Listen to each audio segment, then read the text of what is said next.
Assalamualaikum warahmatullahi taala wabarakatuh and good morning. I'm Dr. Sabah Bau from the Physics Section, Pusat Pengajian Pendidikan Jarak Jauh, University Science Malaysia. This is course JIF 318 Quantum Mechanics. We are still in Chapter 1, Introduction to Quantum Physics. This segment, Unit 1.8, is on the Bohr atom. I think you are familiar with Bohr postulates for the hydrogen atoms in the modern physics course in the lower level. The objective of this lesson is hopefully after this lesson you will be able to describe how Niels Bohr used quantum physics for his atomic model. Before that, we recall Rutherford model.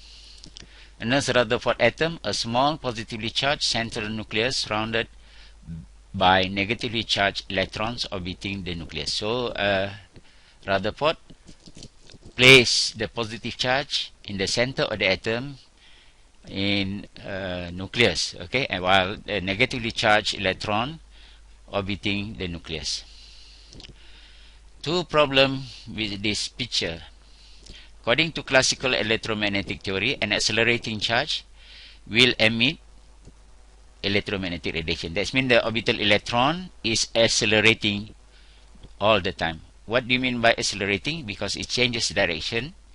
That is also considered as accelerating. Because when you have vectors, it has magnitude and direction. So the velocity of the orbiting electrons are always changing. Not necessarily in magnitude. The magnitude might be constant, but direction keeps changing because as it is orbiting the nucleus, the direction of the orbital electron changes. So it is accelerating. So when a charge accelerates, the orbiting electron should give off radiation. This radiation is not observed. And this, yes, because scientists had not observed any radiation from orbiting electron. And at the same time, if an orbital electron gives off radiation, that means its energy decreases. When its energy decreases, then it can slowly fall down to the nucleus because nucleus is positively charged while electron is negatively charged. If the orbiting electrons have kinetic energy decreases with time, then slowly it will be absorbed or combined with the nucleus. But this does not happen. This classical picture also cannot explain why hot gases do not emit radiation with a continuous spectrum of wavelength. When scientists studied the spectrum given out by hot gases in vacuum tubes at different temperatures and basically energies, the spectrum given out is not continuous. Okay, instead the radiation is confined to discrete wavelength.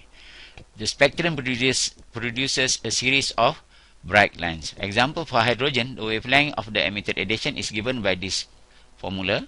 Okay, 1 over lambda. I think you come across this during the secondary school days, where m is 1, 2, 3 and n is 2, 3, 4 with n greater than m, and r is the Rydberg constant. This is the emission spectrum which I think we had studied in the secondary school days. That means hot gases give out discrete spectrum, discrete line.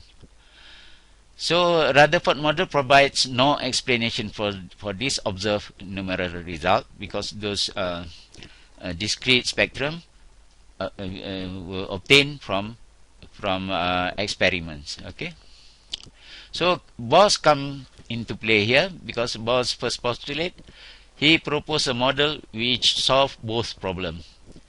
That means the first problem is that orbital electrons does not give out radiation even though it is accelerating all the time.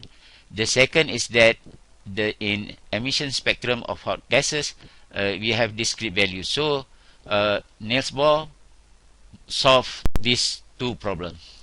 Bohr assumed that the angular momentum of the electron in a hydrogen atom could not take on arbitrary could not take continuous values, but instead was quantized.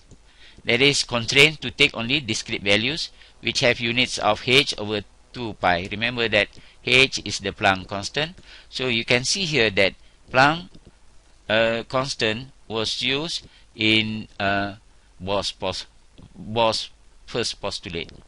Okay, that means now L equal to nh over 2 pi. That means L is the angular momentum, okay, where n is an integer. That means 1, 2, or 3. So now Bohr used the idea of Planck. That means quantization of values, okay, not the continuous values. In terms of h bar, the angular momentum is equal to mvr equal to nh bar. Remember that h bar is equal to h over 2 pi. In quantum mechanics, we'll come across h bar most of the time. Okay, so now the angular momentum is quantized. That means it has discrete values where n is equal to 1, 2, 3, and so on and so forth. It follows immediately from de Broglie's hypothesis. According to, if the electron behave like a standing wave, what is de Broglie's hypothesis? Basically, all particle or matter, moving matter or moving particles emit radiation. If the electron behave like a standing wave around the hydrogen nucleus, then the circumference of its orbit must correspond to an integer number of wavelength. Okay, that means 2 pi r. That means the circumference equal to n lambda must be equal to nh over lambda. Nh over p, which is momentum. Lambda equal to h over p is the de Broglie's wavelength. So the angular momentum basically mvr, mv is p, so pr equal to nh over 2 pi equal to nh bar. So integer number, that means if you can imagine, this is the nucleus positively charged.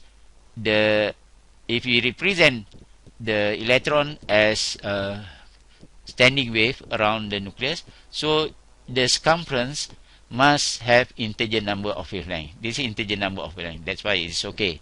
But here it does not fit. It is not an integer wavelength, so it's not okay. That means the orbital electrons moving around the nucleus must be at a specific distance from the nucleus, or specific radius from the nucleus, in order to have integer number of wavelength. If it's not, then it does not fit here, so it's not in an integer wavelength around the nucleus, so it's not okay. The rest of the Bohr calculation is purely classical. This is classically what you have for a classical orbit. F coulomb must be equal to F centripetal. You have Coulomb force between the negatively charged nucleus and the negatively charged electron.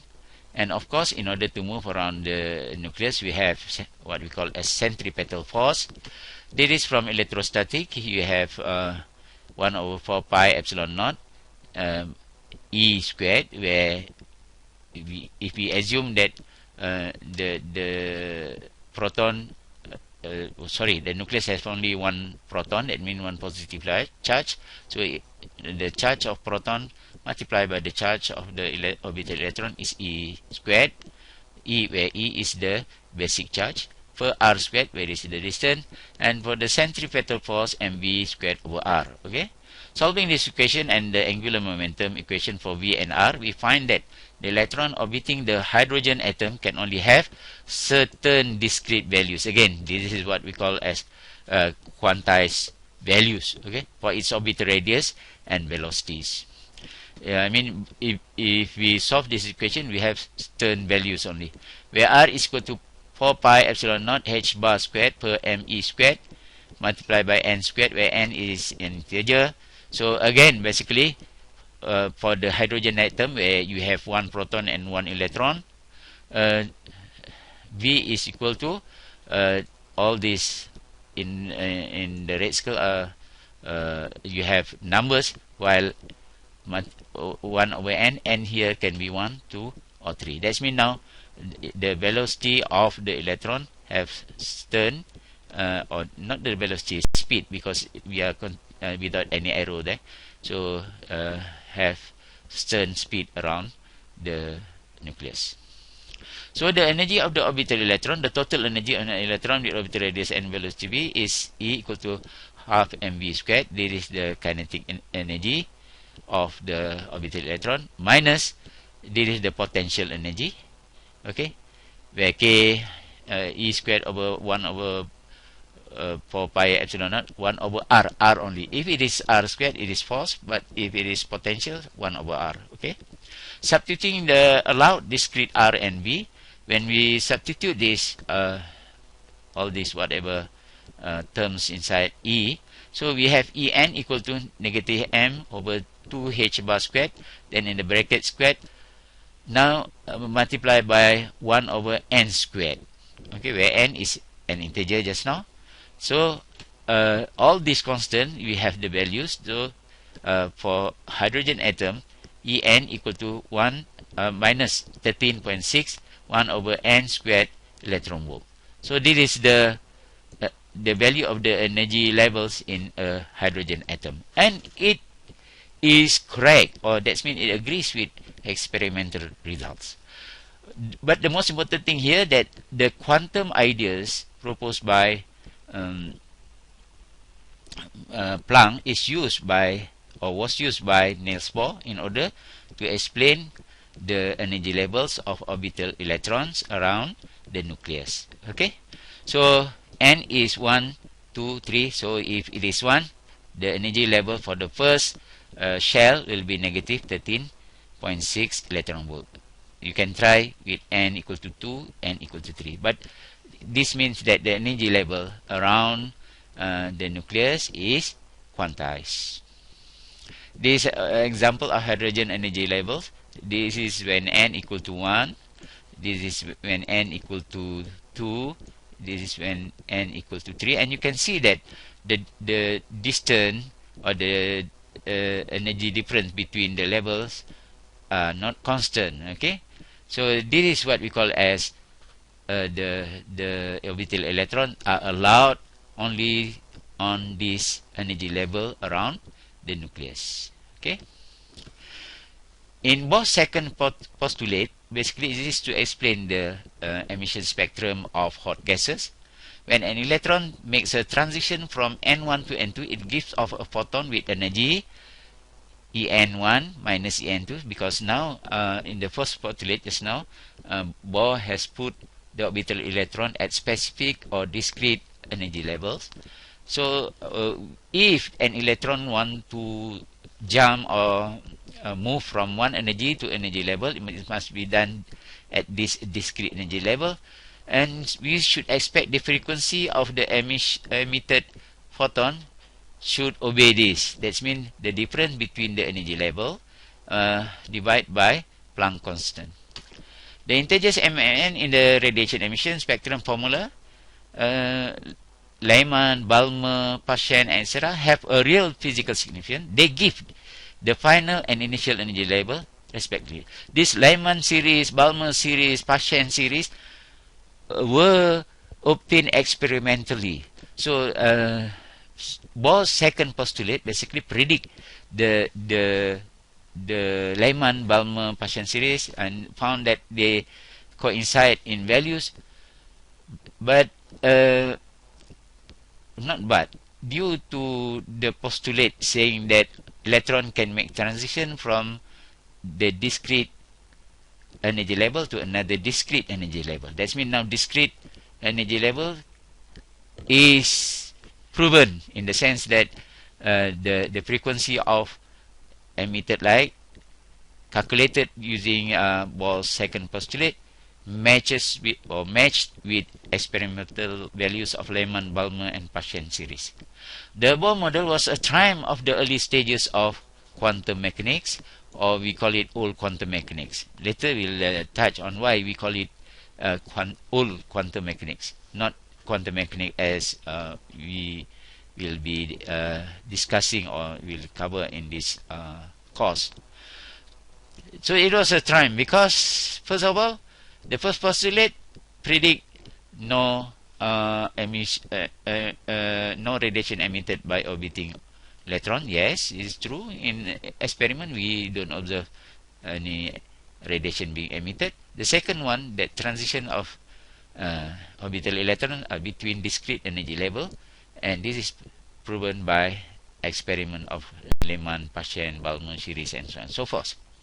Since the N1 is state of the lowest possible energy, an electron in this state cannot lose more energy via radiation, explain the stability of the atom. So Bohr's postulate predict and explain the stability of the atom. Further, the Bohr model predicts that there exists a correct wavelength for the discrete line observed in the hydrogen spectrum. Okay, this is the emission series. However, Bohr model has some weaknesses. It mixes classical mechanics and quantum mechanics. Okay, the weakness is that Bohr's model mixes these two, classical and quantum mechanics. Quantum mechanics, that means the energy are quantized and so on and so forth, discrete energy level and so on and so forth. But it mixes with classical mechanics in a regime where classical mechanics does not apply at all. Where is the classical mechanic? Classical mechanic says that each particle can be pinpointed specifically at one location.